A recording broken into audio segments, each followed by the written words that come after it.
Conversations powered by Just Talking Lisa Listen. I am Jesse Farrell, and you are? Lisa Bybee. It's showtime. Yes, it is. Talk to me. What do you do for the company real quick? I'm VP of Sales and Marketing for Just Talk and Success Coach. And you? Very, very good. I'm actually a professional speaker. Do a little bit of author stuff every now and then. Is that author stuff or authorship? It's either way you like to. Okay. It depends on where you grow up. Which neighborhood did you grow up in? Utah.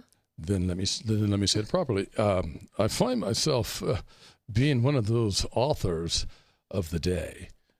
Was my standard English good enough? Okay, authorship, author town. Go ahead. Whatever. It's Move all on. that. All it's all good. We'll keep moving. Right. Yeah, and professional speaking along with life coaching and executive coaching. That's what we do. Wonderful. And we empower and inspire others to live their highest vision. In a context of love and joy. Love and joy it is. With that being said, let's keep the show moving because we have a really super special guest on today. Yes, she is.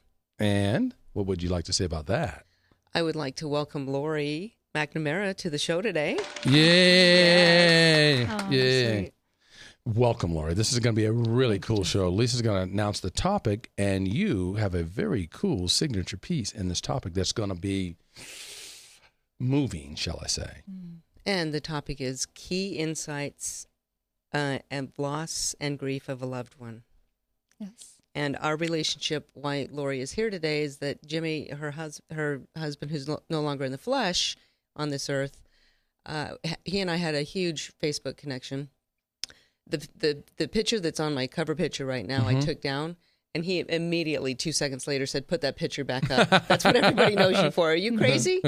So when Jimmy passed, I wasn't friends with Lori at that time, but I was so connected to him. I felt like I knew him, so we connected. We became friends, Right. and I was just following her posts every day, and every day it was like, wow, what she must be going through. What she must be going through. Right. I would cry. I felt like she was my sister. I felt like I knew her, and I finally reached out and I said, And you were encouraging. I need to know you. Right. I really need to know Right. you. So that's when the three of us met at Sambalate, and that we felt like we had known each other Right. forever. Really. Yeah, and you know, as life goes, and a lot of people don't consider this, they don't like to talk about it, there's not a lot of dialogue about it. And my mom, I was talking to my mom about it, who is 81 and just lost a very dear friend, and she said, I am so glad you're having this topic today because here I sit at 81 and no one ever had the discussions about this, ever. Nobody wants to talk about it. No. Right. You know what's cool? exactly. But you know what's cool about this is Lisa's mother is a very special lady. And you know, I believe she said a time or two that I may intend to interrupt people, but Lisa just interrupted me and I allowed it. So her mother must be ecstatic. Oh, wow, Lisa interrupting Jesse. They're changing. Oh.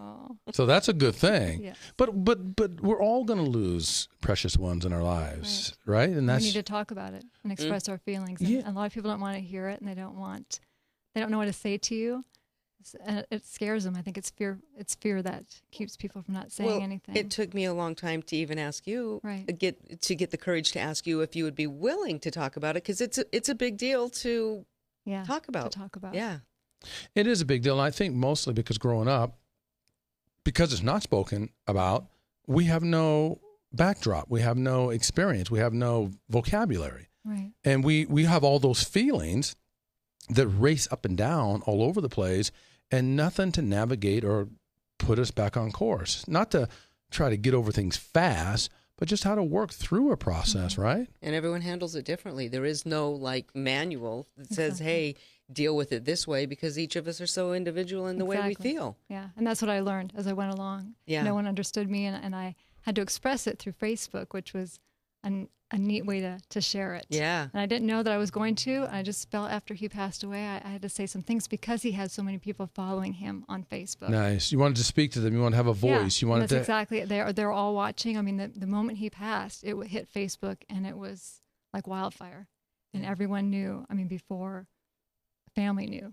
And they wanted to share their condolences. They share. wanted to find a little detail about. We tend to want to know what happened, right? Everybody wanted. Yeah, exactly. And that was hard. You don't want to share that right away. I mean, I was still in shock trying to process because it was not a prepared thing. It was sudden, very sudden. Went to work one day, came home, and there he was. It wasn't like I had time to prepare. We were having a weekend together. You're right, and So- you seem to be a processor anyway, someone that likes to really think things through before you respond. I don't get the sense that you're a reactor. I get the sense that you respond, which is a more powerful way of of having a dialogue and a communication. So when something like that happens, you don't even know how to respond. I would imagine when you say I was in shock, tell us what in shock felt like. What it felt like, that's a hard one. You just don't know what to say. People watch me. I'll tell you what people saw. Okay. Because my pastor's wife said that. She goes, you were torn, you were crying, and then you were trying to be hostess, because that's who I am. I had all these people flooded my home. Yeah. In the midst of it. I mean, Jimmy was still there. They hadn't taken him away yet. And suddenly I've got people showing up left and right. And I'm trying to be hostess to them and not spending time processing what you need to process. I didn't have time. I should have been sitting with him or just doing something, but I was busy entertaining, making sure everyone was okay that was showing up at my door. So it was a shock. Did you feel like somewhat of an outer body experience where you sort of rose above yourself and that this hostess was doing what you normally do? And this out of body person was trying to deal with this amazing situation that you never could see coming. I honestly couldn't tell you that. I just did what I know to do and who I was. I think that's what it was. I was just doing, I had EMT training. So when I got home, I knew what to do. I saw, I checked it was obvious to me, but I checked the vitals and then I called 911. I had the process down like that, but you just kind of walk it through, made my phone calls, called the family, and it really didn't hit me until everything got quiet. And how long was that when everything got quiet? Was it a day or a couple days? Or? Well, when everyone left that evening and the door shut. And now it's just you. And now it's just me. Yeah. And that was probably, now I'm going to cry. That was probably the hardest part, was quiet in the house, because he was always there. Mm-hmm. Well, even if he wasn't talking, he was there because he had an incredible energy. Yes. Oh, right? Very much so. Yeah. He was full of life and humorous. It was as much the energy maybe that you were missing as much as even the presence, the person. Yeah. And the silence is like loud. Right. Very loud. Yeah. Did you do anything to break the silence, or did you just live into it? I think I just lived into it. I just broke. And my daughter was there, which was nice. She didn't leave my side for a long time. So it wasn't like I was completely alone. She stayed with me. In fact, they didn't let me be alone for a long time. They were afraid to leave me by myself. And she would follow me everywhere. Everything I would do, she'd follow me, make sure I was okay. Follow you as in sort of not a close shadow, but a distance enough to give you space, but to be there for whatever your needs are. Is that what you mean by follow me everywhere? Yeah. Well, and she followed me everywhere. I would hide in the bathroom, and she did. I went in the bathroom, closed the door, just wanted to cry on the floor. And she'd be knocking on the door, Mom, Mom, Mom. What's your daughter's name? Jessica. Jessica, my name, Jessica, if you're watching this, my name is Jesse, so you've got my namesake, and I think I'm older than you. When your mama wants to go to the bathroom, Jessica, you got to let her go to the bathroom. No. Just stand. No, I'm kidding. Yeah, I'm kidding. It was good that she did that. I needed. No, of course. It was actually very thoughtful. It was very. It was very connected. It was very caring, right? Yeah. But the thing about it is, she left him. He was sick in bed, thinking he had flu symptoms. Sure. And no idea then and there that the signs were that he was having a heart attack. Yeah, and actually, that was it. When I left that morning, every morning he would walk me out to my van, pray over me, and that morning he said, "My chest is hurting. Yeah, I'm feeling, and my arm's aching, and I still regret that I didn't really hear what he was saying. We mentioned the word flu, so you have that guilt. So I'm living with the guilt of that too. It's like, okay, he said it, and I drove away, and then he called me later and said, I'm feeling better now. So what's the guilt part? Well, because I was an EMT. I heard my chest hurts, my arms ache. That's like classic heart attack. Sure. And that's why I said I should have heard that and stopped right then and took him to the hospital or do it. And you're not supposed to do that. You're not supposed to try and say, okay, I could have fixed this or I could have made a difference. And I wasn't the only one. He actually Skyped someone that morning, a couple hours later, and he said the same thing to him. He's like, you know what? Those are the classic symptoms. Get yourself to the hospital. So he wasn't even hearing it. And he really thought he had the flu. I came home and there was soup on the counter and Jell-O, and I actually went to the store to bring him stuff. And that's when I came in on him. So I don't think he even knew. Well, what's going on. You corrected yourself, so I won't say much about it. But Lisa and I live our lives by, we don't believe that people like to be shit on. Nobody likes to be shit on. You should do this. You should do that. You shouldn't. We don't. It brings up a negative space. You already corrected yourself. And I don't think there was anything that you should have done that you did not already do. You were there for him, however you can be for him. And I believe at times like that, we don't always know the magnitude of what's about ready to happen. Yeah. I had a situation where I was with a very dear friend of mine, Charles Meeks, and I was on the golf course here in Vegas with some clients, and I got a call from him, and he was very disturbed by something that happened to him in Florida at the Hard Rock Hotel Casino, and he was he typically called when he wanted my help, and I offered my help, but he didn't accept the help, which was odd to me. And the next day, because of that incident that happened at the Hard Rock, it bothered him to the degree, among maybe other things that were happening that we may not be aware of, that he took his own life. And I didn't have any regrets because I offered my full self to him and he didn't accept it. So what can I do? I did the best that I could do. And I didn't shoot on myself or anything. I'm so glad that I said, Charles, let me handle this. I'll write the letter. I'll write it to the president. I'll send it to your secretary. She'll get it to you. You'll proof it. If I'm accurate with what you're telling me, we'll send it off. We'll get results. Typically, Charles would turn me loose and go get him, Jess. But he didn't this time. This time, he said nothing. So his choice to leave this earth, not in your husband's case, your husband's was, in my opinion, a God choice, not a personal choice. And maybe even in Charles' case. But to any event, I was one of 2 people that he talked to before he did that. I carry no regret, no guilt, nothing, because I gave him my very best. I offered him me. And not everyone can say that, though. I'm glad you didn't carry the guilt, because I think a lot of people do. You wonder how much you could have done, or take them to the doctor, or a lot of people do. I'm not the only one. I learned, one of the things I learned through this was I'm not God. You know? Right. And when you want to say, if I would have done this, it would have changed, that makes me think I'm powerful enough to control what would have the outcome. The outcome of it. Exactly. You know what I like best about what you did do is that you loved him deeply all the way through, and you still do. And he knew that. He did. Yep. That to me is what's most magical. Now you're here to share a story so that people that may be going through something like this right now, even as we speak, or possibly it could be something in their future that we don't know, maybe by them listening to this podcast or watching or viewing this, they can gather the strength to be in a decent place at some time after a passing or tragic situation like this. Your story is going to help a lot of people. I hope so.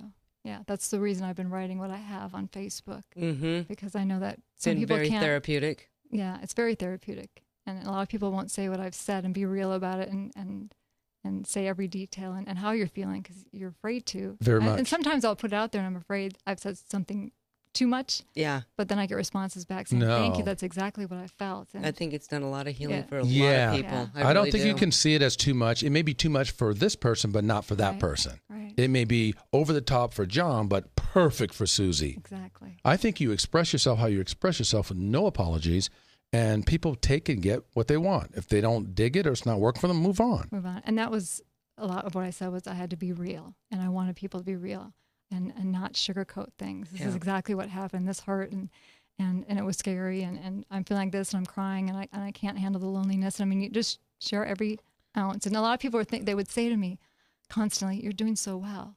And I hated that because there were days that you said, what I can't did you, get out of what bed. did you hate about that, But though? What did you hate about that? Because it wasn't who I was. It's like and plus it made me feel like I had to be well. You're doing so well. Okay, now they think I'm doing well, so now I have to act. So like I'm masquerading. Because I'm really not underneath. I'm really. I want to cry. I want to break down, and so you have to be a certain way. And I had to do that at work. Obviously, you can't cry all day at work. I'd find my moments to get away, but you can't be real in all situations. So it was hard for me to hear people say, "Oh, you're doing really good," or "Look how far you've come," and you want to say, "You have no idea what I'm going through." Right. And you know what? They know they don't have any idea what you're going through. They also know they don't have the vocabulary and the depth to speak to it. Yeah. And I'm not getting them off the hook. In my opinion, from hearing what you said, I believe that expression that they have is all they have. They're looking to give you something they're looking to give you something of sustenance, of substance, of deep care. And when they say, "Oh, you're doing really well," you really are to them compared to where they think they might be. Because all of us look at things through the WIIFM lens. What's in it for me? So while you're going through it, they're imagining, if I was going through this, oh God, I would never look as good as you look here. They're thinking that. So that expression of, you're doing well, you are to them doing well. Which goes back to the fact that we aren't taught what to say. Exactly. We have a standard reply, and that's all we know how to say, because there's no language behind how to handle it. Exactly. What do we say? Exactly. And you can't fix it. People want to fix what's happening. Right. And But you can't fix it. No, you can't bring it back. And that's part of it. You can't fix me. You can't fix anyone that's going through it, but you can say, I'm so sorry. And that was actually the biggest thing. I have one of my supervisors at work. For 3 days, he didn't say anything to me when I got back to work. And I finally went into him and I said, I need to talk to you. He's like, I don't know what to say to you. I go, that's exactly what I need to hear. And he was honest. So that's okay. Yeah, that was okay perfect. to say, That's I don't know what to say. I don't know what to say. That's what I need to do. But wouldn't it be good, too, if people were just present? And that's part of it, too, yes. Yeah. Whether you know what to say or you don't know what to say, what if the people listening to this or watching this podcast understood that at times like this, when it's available, when you have that space, just be present. Exactly. You can say something or you don't have to. Right. So I think a lot of times that space when no one's talking can be very uncomfortable for some people, but that can be an okay space. Mm-hmm. You agree? Yeah. Let's table death itself and some other things and come back to it as well. But I want you to join because you've got such a vibrant character and a rich experience about this.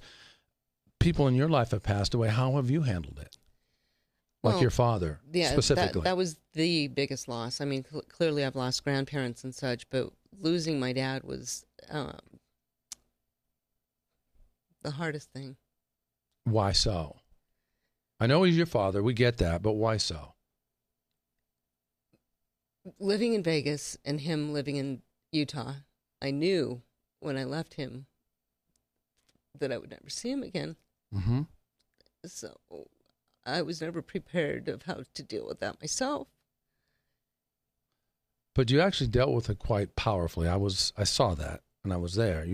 I won't get into all the detail, but I'll tell you as a witness, you dealt with it quite powerfully. Your family counted on you to show up, and you did.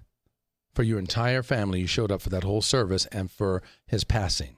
Well, for the longest time, I couldn't cry. I would watch movies wanting to cry because I knew that I had so much inside that there would be a dam that would break once the tears came out.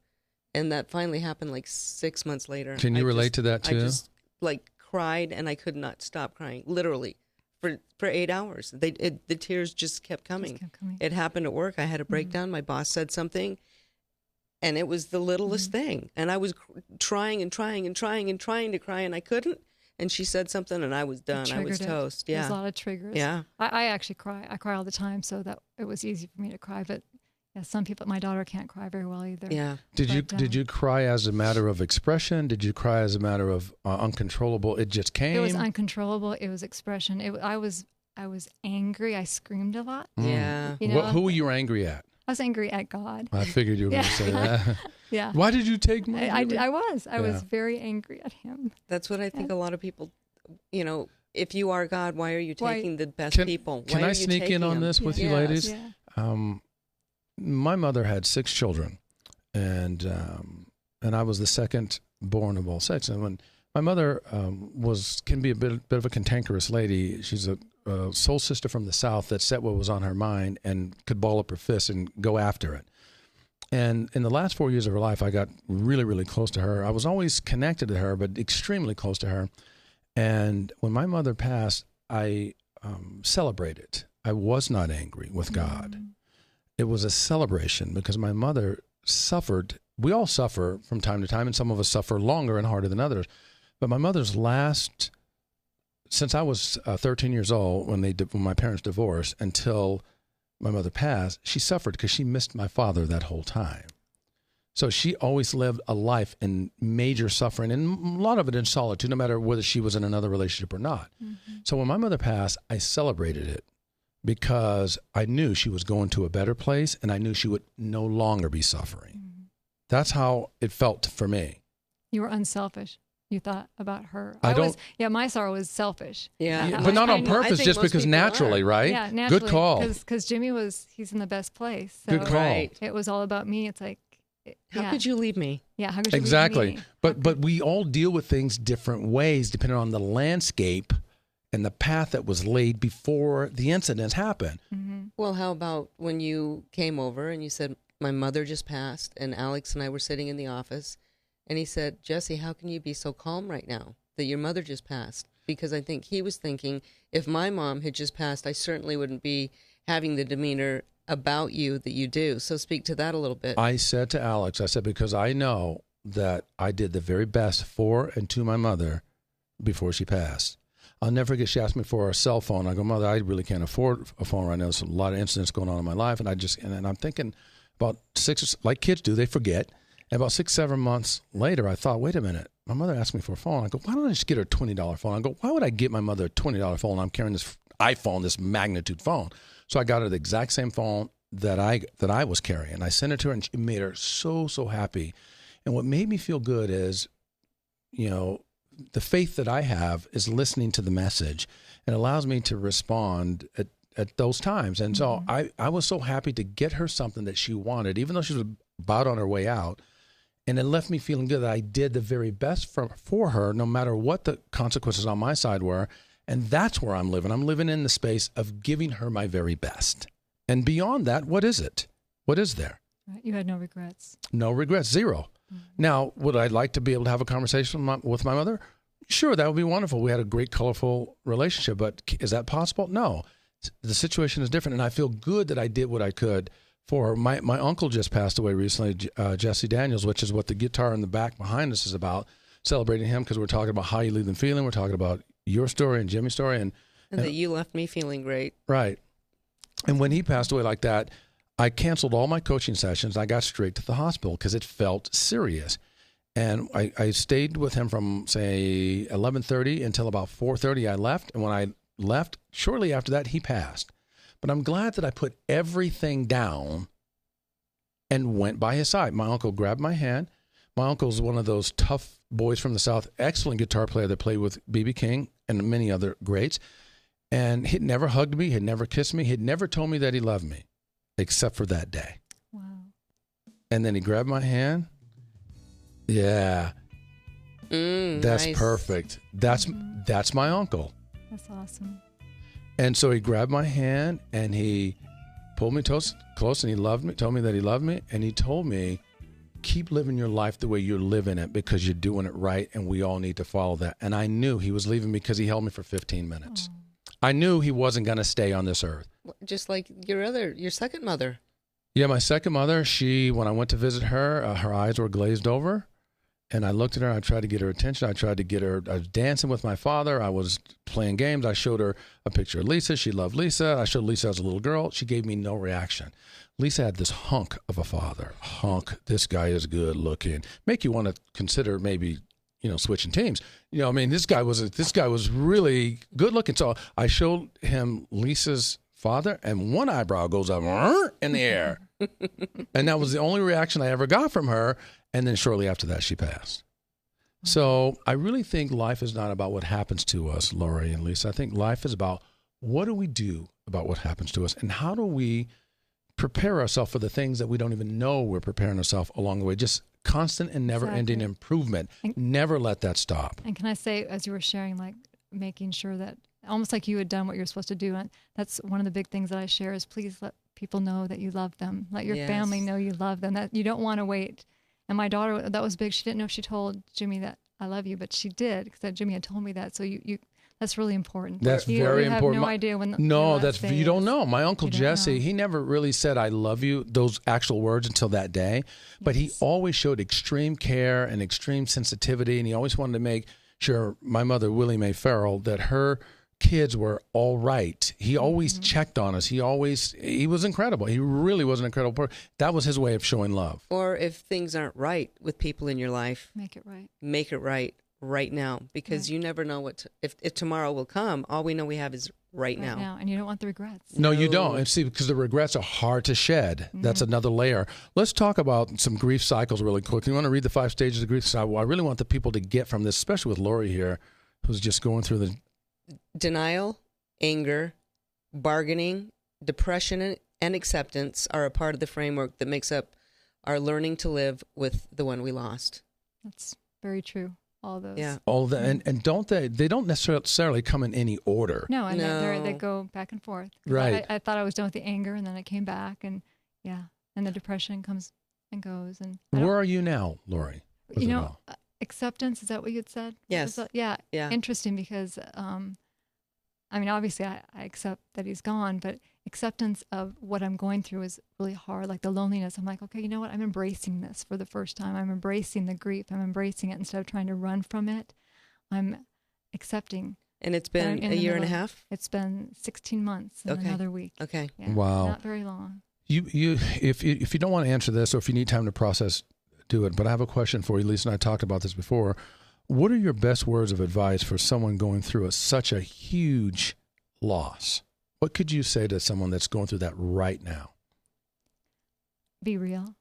Be real. Open. Share with people. Nice. And have big thing. Have a lot of people around you. What Very about nice. grief counseling? That's, you know what? For me, I didn't want to do that, Yeah. like going to a grief group, because I didn't want to hear everyone else's story, but I wanted to tell my story.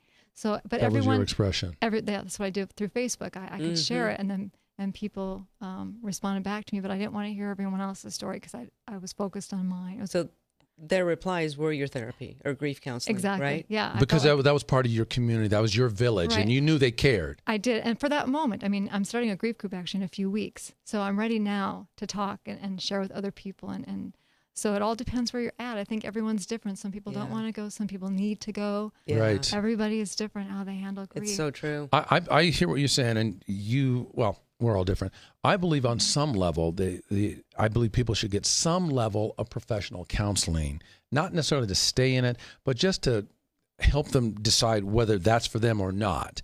Just to have it available, just the first level. That's just me. What about what if they can't afford counseling? What if people can't afford counseling? What are your thoughts, Lisa? What should they do? Go to your village, just like Lori did. You know, go to the people that matter most, that really care deeply about you, and say, I'm dealing and coping with this. If you have the courage to do that. Right. And we have just a couple minutes left. So I want to say, what about people that try to force your acceleration for getting through or over this quickly? Is there really a certain time, a magical time, that one should get over the loss of someone they love like this? No, there's no time limit at all. Right. You can't force it. You can't rush it. And it's always with you. I don't think you can ever really get over it. It's just become a new part of your life. Yeah. But I was going to say, along with where do you go for help? If you can't afford it, all the churches have grief groups everywhere, especially in the city. So you can find a place to go, and even if you can't afford it. Do you still feel his energy? Do you still feel his touch? Touch as in physical, spiritual? Like, do you still feel anything about? I don't know how to answer that. He's very much present. Yeah, I hear his voice all the time. He would always tell me, Lori, challenge yourself. Nice. And I say back, I go, I am challenging myself now, because we've accomplished a lot. I was able to publish his book. After he passed away, I was able to do the CD we were working on. We had a lot of things undone, and I took care of those and started our ministry that we've been doing to the elderly. Right. So I that's the book you shared with us? Yeah, I kind of look back and I'm like, I'm challenging myself now. So. Well, I tell you what, we have less than a minute left. And is there anything you want to leave our viewers or our audience with? We've talked about my uncle Jesse Daniels. We talked about my mother, Willie Mae Farrell. We talked about Charles Meeks. We talked about my father. Your father. Say his name so they know. John Thomas. Jimmy Mack. And we talked about Jimmy Mack. And so is there anything that you want to say as we close to our listeners or our viewers about handling matters like this real quickly? How to handle it? Well, just handling matters like this. This is just be real, like I said before. Just get out there and share and open up with people. What would you say then? That's very good, Lori. What would you say? Live your life today and have no regrets tomorrow. Treat people kind. Do unto others as you would want done unto you. I like that, and I would actually say be willing to ask for the help you want and need. That's a good one, but not practical. I'll tell you that, because you're afraid to ask. You are unless you get some help from someone to help you learn how to ask. Yeah, so exactly. You're right. It's not an easy thing. I totally agree. And a lot of people don't ask because of how they feel. Mm-hmm. And there's a magical thing we say to close every show, and Lisa will close it for us as we talk about leaving people feeling. Because at the end of the day, it's all about how you leave them feeling.